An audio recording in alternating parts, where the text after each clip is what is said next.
Bom dia, graça, paz e bem da parte do Senhor Jesus Cristo a todos e todas.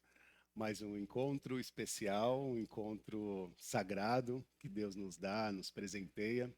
E eu sempre fico emocionado e feliz por poder partilhar com vocês um pouquinho do que Deus tem colocado no meu coração. Saiba que sempre quando eu preparo uma palavra, Deus de fato me visita assim. E eu, ao terminar meu sermão, inclusive nessa manhã, quando eu terminei o sermão, eu falei, poxa, tinha muitas coisas para falar nesse tema. Aí, se vocês me permitirem, talvez no domingo que vem eu continue, tá bom? Mas hoje eu vou me ater a uma referência muito específica a respeito da fé e talvez fazer um diálogo também com a minha última pregação. De alguma maneira elas se conectam. E queria que você me acompanhasse primeiro numa leitura, está nos Evangelhos, Evangelho de Mateus, no capítulo 9. Se você puder abrir a sua Bíblia, seu aplicativo, nós vamos ler a partir do verso 1. Mateus 9, do 1 ao 8, é o texto da nossa reflexão desse dia. Eu aproveito para cumprimentá-los e cumprimentá-las, todos e todas que nos acompanham pelas redes sociais, pelo YouTube, pelo Spotify. Seja muito bem-vindo a esse espaço e que você possa transformar esse espaço num ambiente sagrado, assim como nós estamos fazendo, permitindo que o Senhor fale conosco.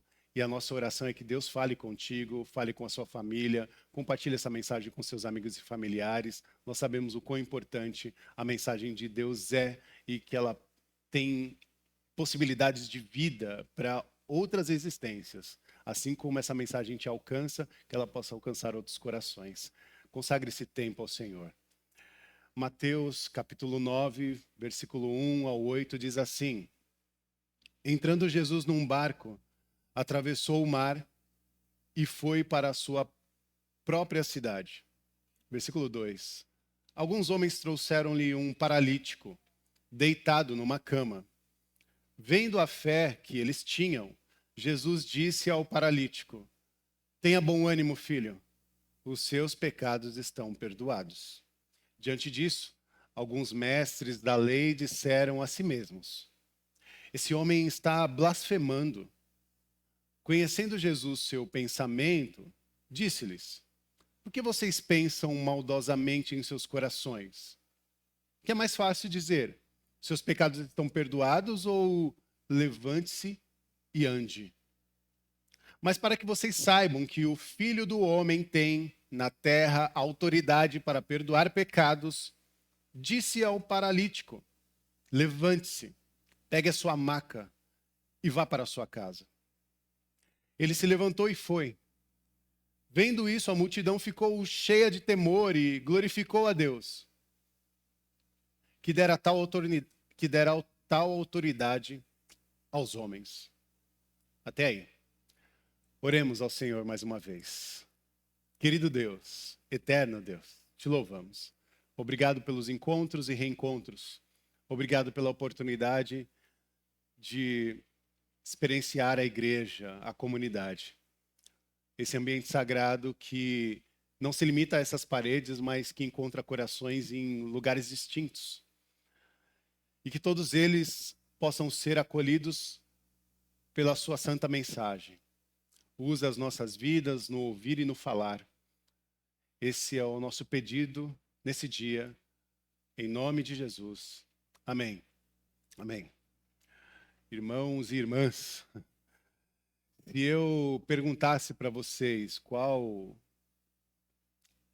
é a frase mais impactante do Evangelho, ou a síntese que pode expressar uma, um significado impactante para o que é o Evangelho, nós traríamos aqui algumas frases muito relevantes.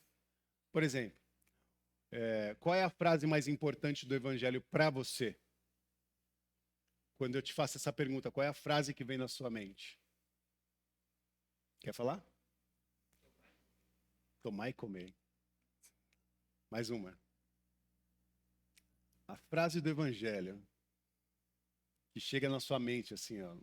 Não pode pensar muito, tem que ser aquela que chegou primeiro. Ide pregar o evangelho. Amém. Mais uma frase.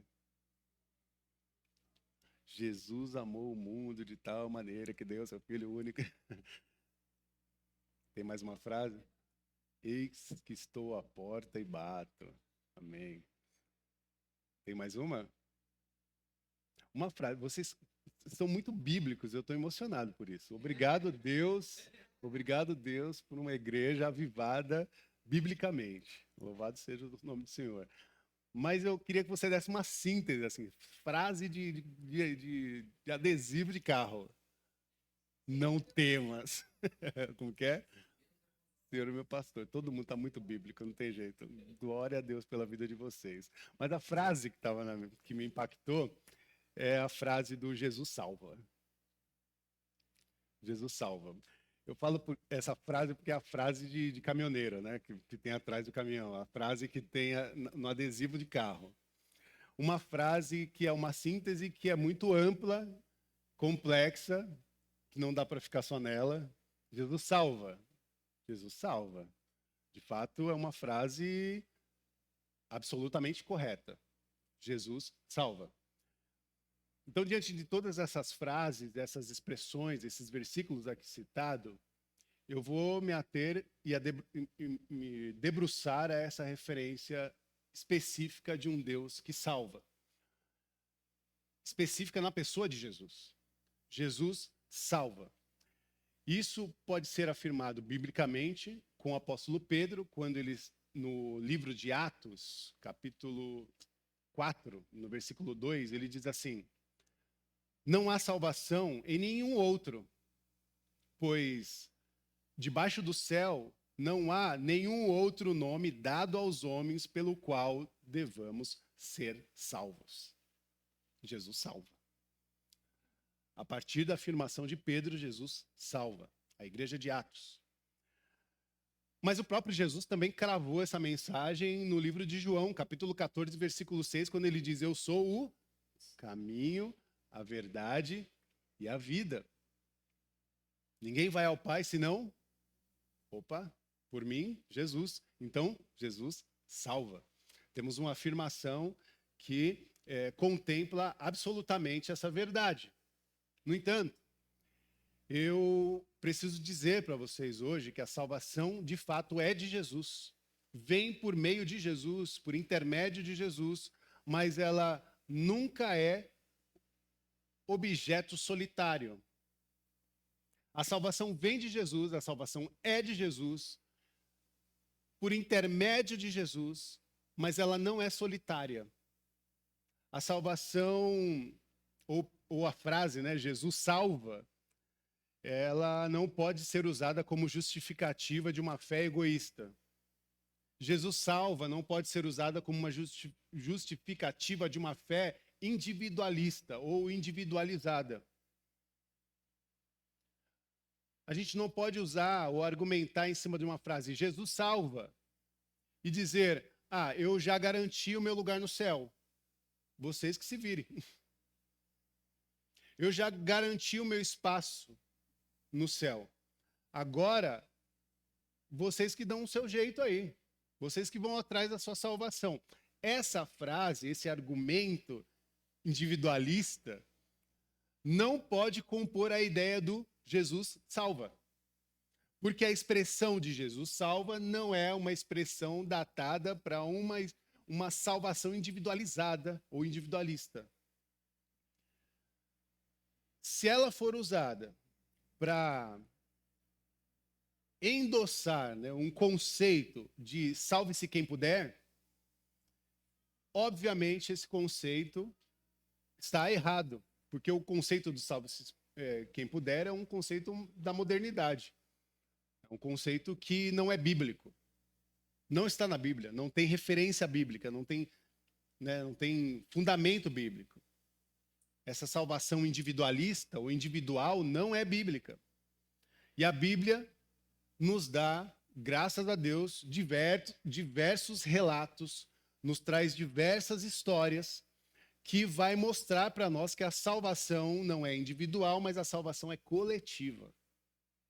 A salvação de Jesus não é para um indivíduo, mas é para um povo, para uma comunidade, uma coletividade.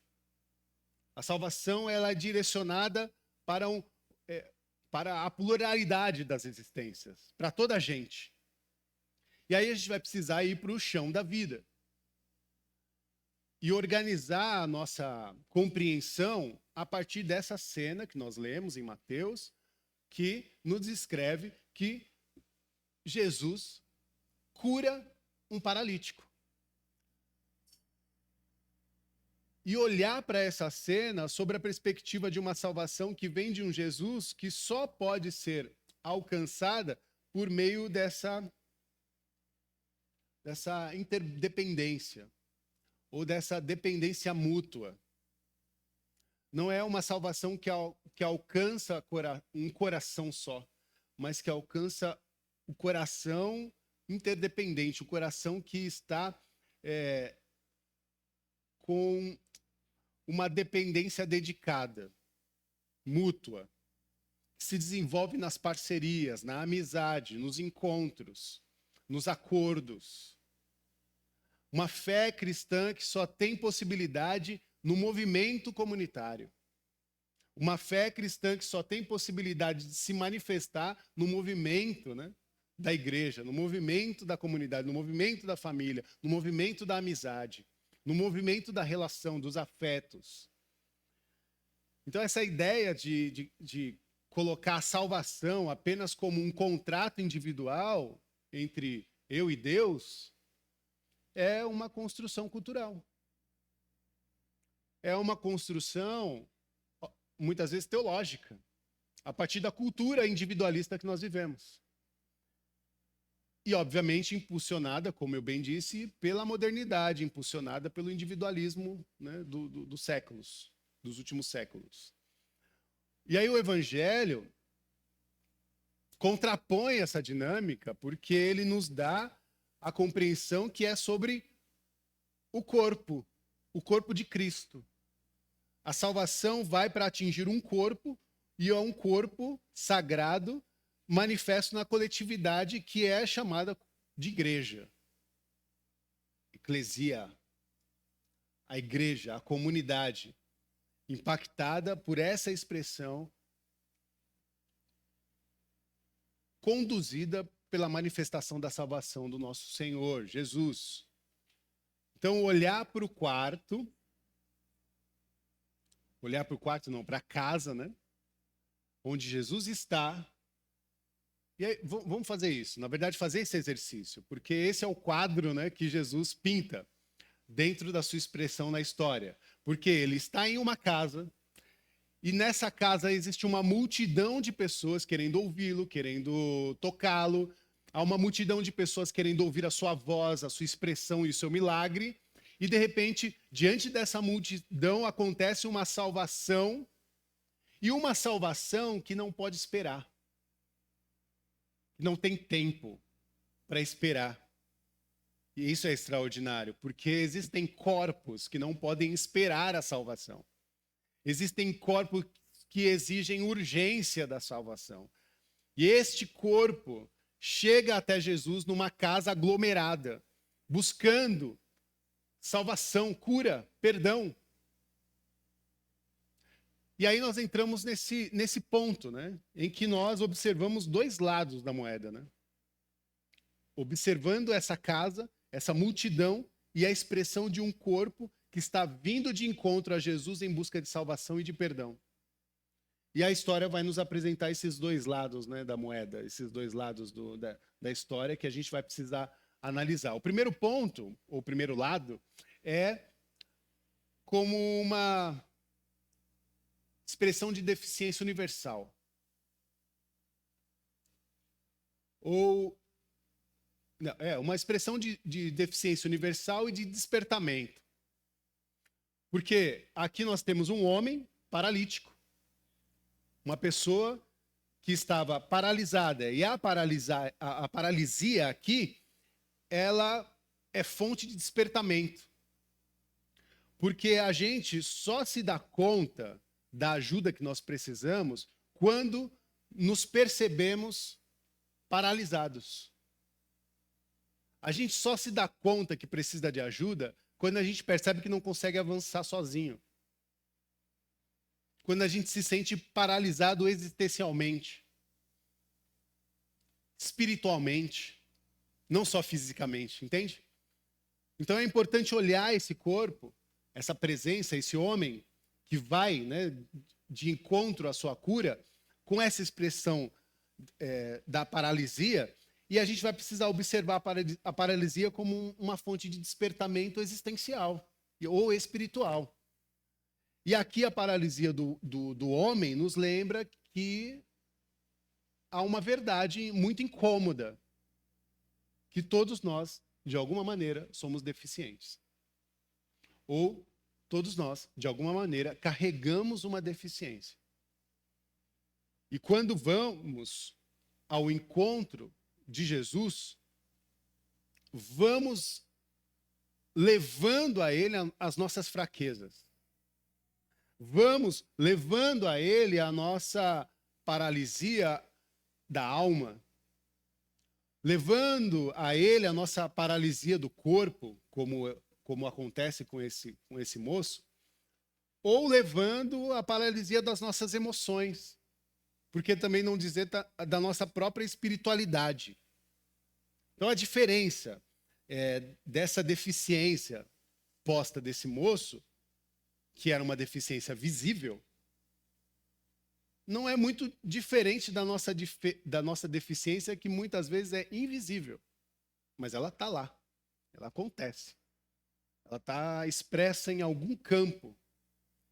E observar isso de maneira sensível, cuidadosa a respeito do cenário desse moço, que passa por uma paralisia física, mas que também contrapõe a nossa experiência de fé como um espelho, e observar as nossas deficiências da alma, do espírito, das emoções, isso nos provoca. E esse paralítico, agora nesse cenário, jamais chegaria até Jesus se não fosse por intermédio dos seus amigos, dos seus parceiros.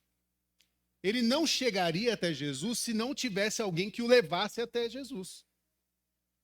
E aqui nós temos um momento que eu considero extraordinário, que é ele que precisa de uma fé, e essa fé está fundamentada na força dos seus amigos. Alguém que precisa de uma fé que ainda precisa ser fortalecida pela expressão da comunidade, de outras pessoas.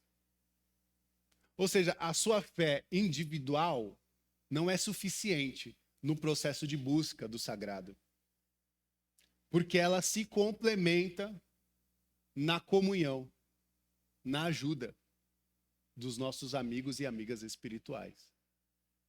Esse moço paralítico só chega a Jesus graças ao esforço dos seus parceiros. É quando a minha fé se esgota e eu posso encontrar nos meus amigos espirituais força para continuar. É um absurdo para a fé cristã se separar da comunidade. É um absurdo para a fé cristã se distanciar da igreja. É um absurdo para a fé cristã querer trilhar uma espiritualidade sozinho. É um absurdo se afastar da comunidade, se afastar da igreja, se afastar do ambiente da amizade, das amizades espirituais. Isso é um absurdo, porque não existe fé cristã no individualismo ou na experiência solitária. Não existe. Não é possível se aproximar de Jesus de maneira solitária. Ah, eu vou construir a minha espiritualidade daqui. Vocês daí, tudo bem, eu respeito, mas eu vou experimentar o sagrado de maneira individual. Isso é um erro, é um equívoco. Não é possível. Porque de alguma forma somos todos deficientes. E nós precisamos trilhar essa jornada ao lado dos nossos amigos espirituais. Porque são eles que muitas vezes nos possibilitam força para a gente continuar. Segundo ponto, a fé que move, né? A fé que move e a fé... Eu nem consegui aqui criar um texto para explicar isso, mas é a fé que move o teto. Porque é o movimento de Jesus naquele momento. Porque o que chama a atenção, no versículo 2, é: vendo a fé que eles tinham, Jesus disse ao paralítico, olha que extraordinário isso. Jesus olha para o teto e, de repente, as pessoas começam a destelhar. Imagina, a gente está aqui no momento, nós estamos numa casa, eu estou pregando o evangelho, vocês estão aqui à escuta dessa mensagem e, de repente, a gente começa a ouvir um barulho. E esse barulho vem do teto. Aí, de repente, as pessoas começam a destelhar o teto, tirar as telhas. E aí abre o teto. E aí Jesus vê um número de pessoas no teto, alçando uma maca, um corpo paralítico diante dele. E olha que extraordinário. E é por isso que eu falo que é a fé que move o teto. Porque é a fé que move o coração dessas pessoas a fazer o que estão fazendo, pela fé. E Jesus olhando para o teto,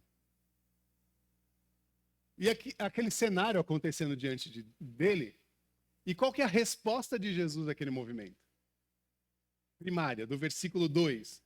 Vendo a fé que eles tinham. Jesus não responde à fé do indivíduo, mas Jesus primeiro responde à fé do coletivo. Vendo a fé que eles, as pessoas, que faziam o que faziam para salvar um indivíduo. Consegue perceber isso? E aí volto para o versículo e leio para vocês. Vendo a fé que eles tinham, Jesus disse ao paralítico: tenha bom ânimo, seus pecados estão perdoados. Jesus responde àquele moço graças ao movimento dos seus amigos. Jesus responde a nós graças ao movimento das nossas amigas e dos nossos amigos. O que seria de você, o que seria de mim se não fosse a oração dos nossos amigos e amigas? Se não fosse a inspiração dos nossos ancestrais, como foi bem referenciado pela Juliana no início dessa reunião, quando ela trazia a memória da sua mãe. O que seria de nós se não fosse a memória dos nossos ancestrais, dos nossos pais da fé, das nossas mães de fé? O que seria de nós? O que seria de nós, inclusive, se experimentássemos uma fé que olhasse só para dentro e não discernisse um todo? Nós não chegamos aqui de repente, por acaso, mas chegamos aqui porque alguém pavimentou caminhos. Alguém possibilitou e orou por nós para estarmos aqui. Então veja de fato essa preciosidade, né, da cena. Porque Jesus não olha primeiro para o paralítico, mas ele observa o teto e naquela observância ele percebe a beleza da comunidade. A beleza do que é ser igreja. Que coisa linda vocês estão fazendo. É como se Jesus estivesse falando isso. Que cena maravilhosa. Impressionante. Jesus olha para aquela comunidade, para aquela igreja que se move para se debruçar ao cuidado. É quando Deus olha para os ministérios da nossa comunidade e fala: que coisa linda. O Negricidades, o CRIA. Que coisa linda ver o Raízes, porque é a mobilização da comunidade. que maravilha o coração de Jesus e vê e deixa ele maravilhado por essa expressão. É quando ele vê esse desejo da doação, do cuidado, da entrega. É um movimento. A fé é movimento. A fé que se recusa a aceitar as barreiras. Seja ela a barreira da multidão ou seja ela a barreira do telhado. É a fé que rompe, que não deixa nada impedir o seu avanço, ou o avanço da salvação para os nossos irmãos e irmãs. O avanço da salvação para toda a gente. Meus irmãos, isso é fé de uma missão integral. Essa é a integralidade da missão, que está posta na realidade da vida, no chão da vida. E é a compreensão que a salvação não se manifesta de maneira isolada, mas é um ato de acolhimento físico, quando a gente tem que carregar a mesa, carregar os nossos irmãos, mas é também um ato de acolhimento espiritual, porque a gente continua sendo gente que ora, gente que perdoa, ou gente que abre caminhos para que o perdão aconteça, ou a salvação se manifeste. Isso é lindo. Isso é lindo. Terceiro e último ato é compreender que a salvação é coletiva e compreender a autoridade de Cristo nesse processo, porque aqui nós observamos, nesse texto que nós lemos, que a nossa fé cristã ela só tem possibilidade no movimento comunitário. A fé cristã ela só tem possibilidade como a Bíblia nos relata, especialmente quando Paulo e Silas anunciam: creiam no Senhor Jesus e serão salvos tu e a tua casa. Lembra desse versículo? Mais um versículo aí para a gente soltar hoje. Creia no Senhor Jesus e será salvo tu e a tua casa. E eu, gente, sinceramente, isso aí está em Atos 16, versículo 31. Sinceramente, esse versículo, eu já usei ele de maneira plástica. Creia no Senhor Jesus e será salvo tu e a sua casa. Eu já usei de maneira plástica. Eu já observei esse versículo de maneira superficial e eu achava que, eu vou crer em Jesus e automaticamente a minha família vai ser salva. Não é sobre isso, tá? Não é sobre isso. Não é sobre uma maneira mágica que esse versículo está se dispondo a nós. Na verdade, ele está se debruçando a uma expressão de salvação que agora você conhece. Ou seja, você acessa uma salvação e você tem discernimento dessa salvação e essa salvação passa a ser o termômetro da sua vida. A maneira como você atua na tua casa, a maneira como você atua com a sua família, para com a sua família. Entende? Então, crer no Senhor Jesus e será salva a sua casa, a sua família, está dentro da perspectiva da sua expressão a respeito dessa salvação e como ela impacta a sua vida. E como você traduz essa salvação no seu cotidiano. Não é de maneira mágica. Eu creio em Jesus e minha casa vai receber a salvação. Não, negativo.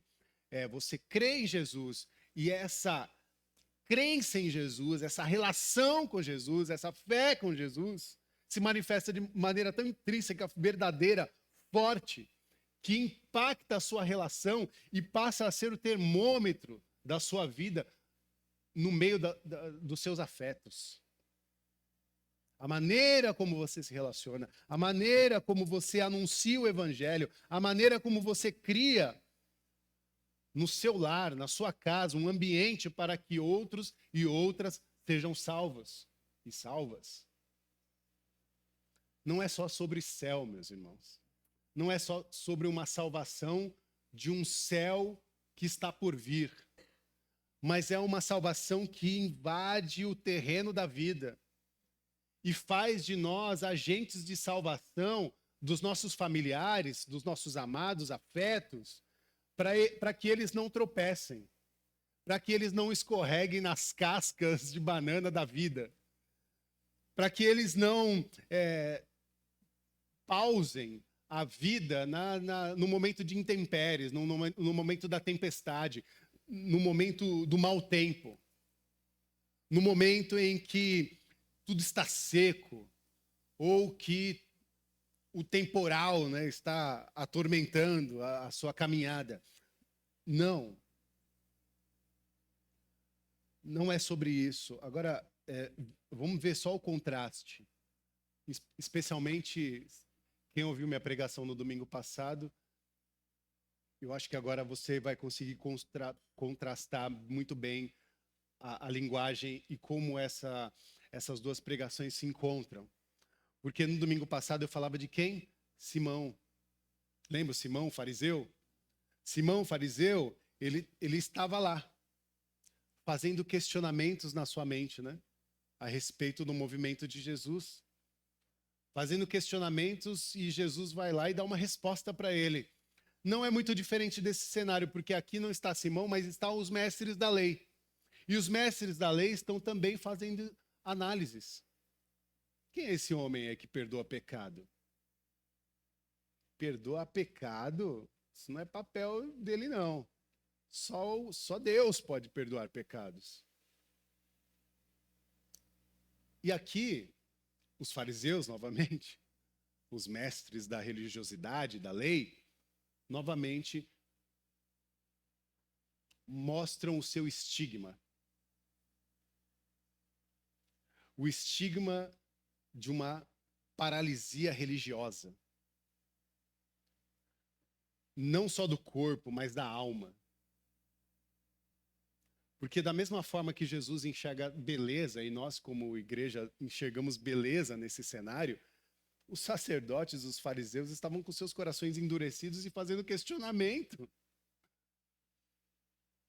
Inclusive porque quando Jesus vê aquela cena, ele fala: bem-aventurado todos vocês que fazem isso. Fita os olhos para o paralítico e diz: os seus pecados estão perdoados. Opa! Não era sobre isso, né? O que a gente estava esperando era que Jesus falasse: levanta e anda. Mas Jesus não fala: Jesus, levanta e anda primeiro. Ele fala: os seus pecados estão perdoados. E isso daí entra no coração dos religiosos. Porque os religiosos que estão ali questionando, observando Jesus, esperando uma brechinha para ele errar, estão perplexos com a fala de Jesus, dizendo: seus pecados estão perdoados. Pecados? Espera aí. Eu estava esperando um milagre extraordinário. Ok, isso você tem feito, eu estava examinando isso. Mas agora, espera aí. Só Deus perdoa pecados. Aí ele foi longe demais. Então a maior deficiência desses mestres da lei não está no corpo, mas está na alma, na sua espiritualidade, na sua religiosidade, no seu olhar insensível, endurecido. Eles só conseguem pensar maldosamente, com seus corações enrijecidos. Porque no versículo 3 ele diz: esse homem está blasfemando. Começa a julgar Jesus. A maior deficiência, muitas vezes, é essa paralisia espiritual. Essa paralisia da hipocrisia religiosa. E é isso que Jesus confronta no coração destes mestres da religiosidade. Jesus, conhecendo a paralisia deles, lança um desafio. Versículo 5. O que é mais fácil dizer? Seus pecados estão perdoados? Ou levante-se e anda? Levante-se e ande. O que é mais fácil dizer? Olha que extraordinário.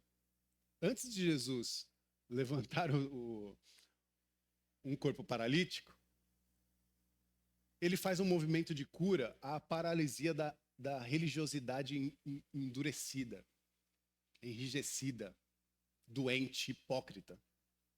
Antes de Jesus levantar aquele moço, ele provoca os fariseus dizendo: que coração duro vocês têm, que falta de sensibilidade, que religiosidade vocês construíram, desumana, incapaz de perceber um corpo na sua integralidade,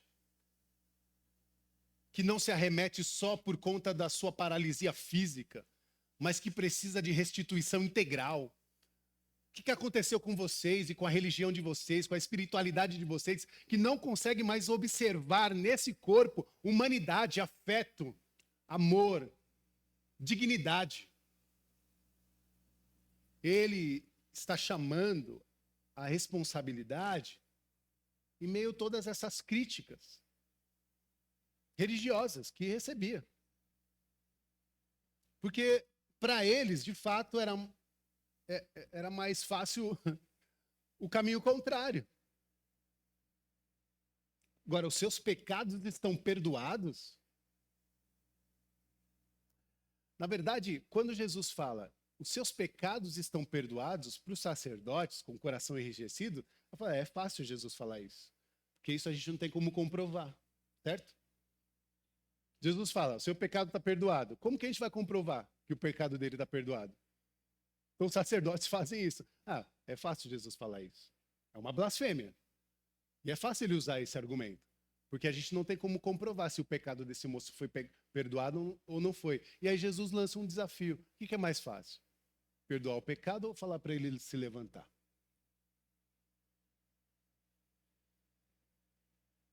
Mas o Filho do Homem, aquele que tem autoridade sobre o físico e o espiritual, prova a sua autoridade diante dos olhos dos religiosos e de toda a multidão que está naquela casa. Porque ele faz o mais difícil. Ele cura o homem visivelmente. Que para aquela sociedade, para aqueles corações enrijecidos, o mais difícil é curar visivelmente. E o milagre da cura visível é a prova que o perdão aconteceu.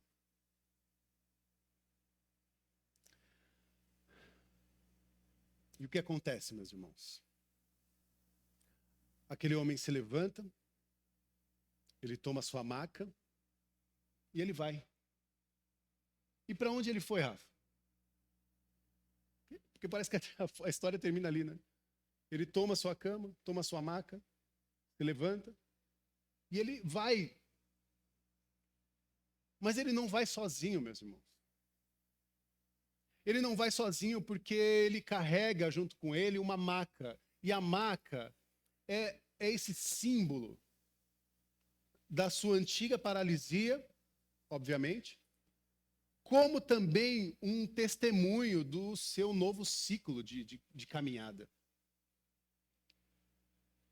Um novo ciclo de expressão, de renovação e de possibilidade de dizer a todos os povos que o conheceram na antiga condição, que é possível. Existe o caminho, existe uma verdade. E existe um lugar onde a vida se manifesta, que não necessariamente é no estado físico, mas especialmente no espiritual da nossa existência, como testemunho da nossa jornada. Esse homem é salvo. E ele se torna um mensageiro vivo da salvação, que se manifesta no corpo e na alma. Igreja, a salvação ela não pode ser individualizada. Nós não podemos fazer da salvação um objeto individual. Nós precisamos perceber que, primeiro, sozinho ninguém é salvo. Segundo, talvez hoje você seja um desses amigos que está arregaçando a manga e carregando maca. Talvez você seja uma dessas pessoas. Talvez você seja um desses amigos e amigas espirituais que arregaçam a manga e carregam macas, levando existências, corpos, diante do Senhor, para que elas sejam perdoadas e salvas.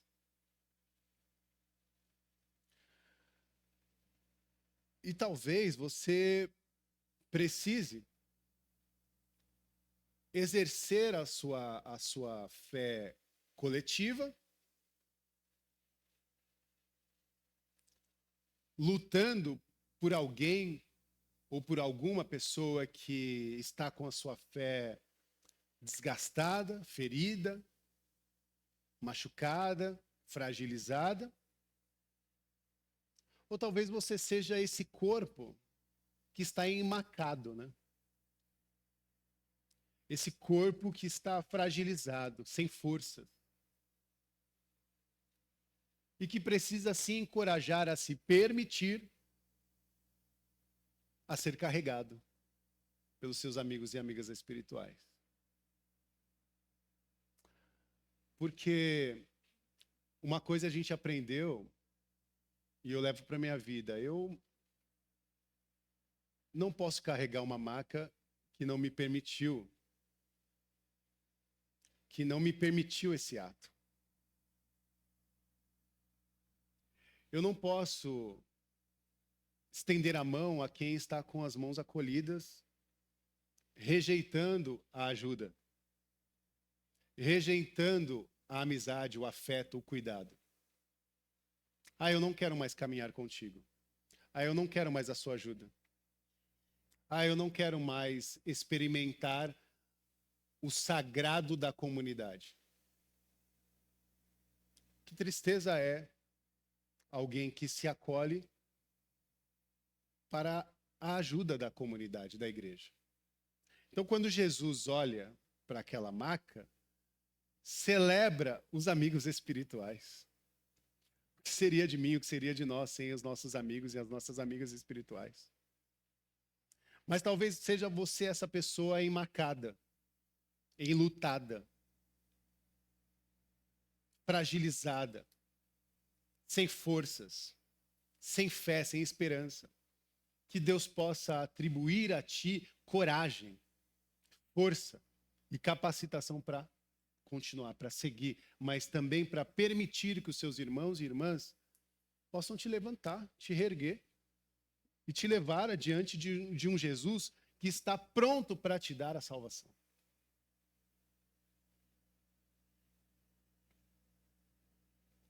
Nós somos a igreja que carrega a marca da salvação interdependente,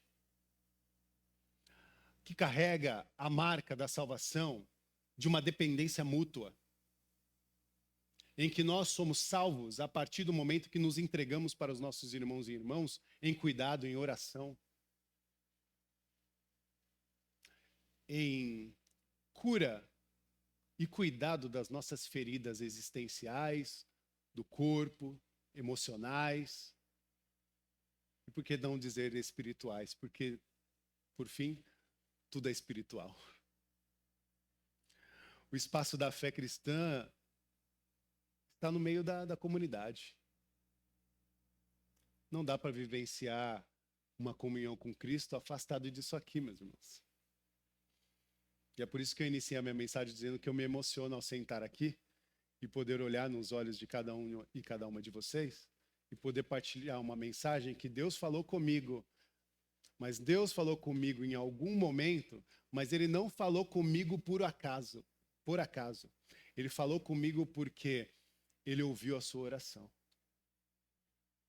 E eu talvez esteja sendo só um canal para a resposta dessa oração. Só isso. Por isso eu não me vanglorio. Porque eu estou sempre olhando para Deus e falando: eis-me aqui, Senhor, usa a mim. Assim como o Senhor usou Moisés para conduzir o seu povo, para responder à sua súplica, usa a mim. E que você também possa ser esse canal de bênção para outros e outras. Em nome de Jesus. Porque o espaço da fé cristã está no meio da comunidade. Receba o seu perdão. Receba o seu perdão ou o perdão total de Jesus, mas receba também um chamado. Não saia daqui só entendendo que você foi perdoada e que você foi perdoado. Saia daqui com a sua maca. Saia daqui com a sua missão debaixo dos braços. A sua missão de levar a todos e todas aquilo que o Senhor fez. Deus te dá um novo caminho, para que você possa, com sensibilidade, olhar para os lados e fazer da sua trajetória um testemunho vivo do seu próprio milagre. Quando a sua fé estiver fraca, olhe para a sua maca. Quando a sua fé estiver fragilizada, olha para a sua maca, olha para a maca que você carrega, olha para as coisas que Deus fez. Porque Ele continua fazendo. O reino de Deus é essa verdade absoluta manifesta de um Cristo que se manifestou em compaixão para nos salvar. Ele luta por mim, Ele luta por todos nós. E mais, Ele nos chama para lutar pelos nossos irmãos e irmãs. Que Deus nos abençoe nessa jornada. Amém? Amém. Com suas mãos aos céus, eu oro ao Senhor que essa mensagem seja uma mensagem de impacto existencial e espiritual. Que nós possamos fazer com que essa realidade aconteça em nosso cotidiano e que o nosso testemunho proponha caminhos de resgate, de condução aos que estão feridos no meio do caminho, e que seja também uma mensagem de encorajamento, porque quando estivermos machucados, feridos e sem força, que possamos ser encorajados a permitir que os nossos amigos espirituais cuidem de nós. Que o Senhor também nos traga a consciência da graça para desenvolver transformações em todas as realidades que estão ou que nos encontram no caminho.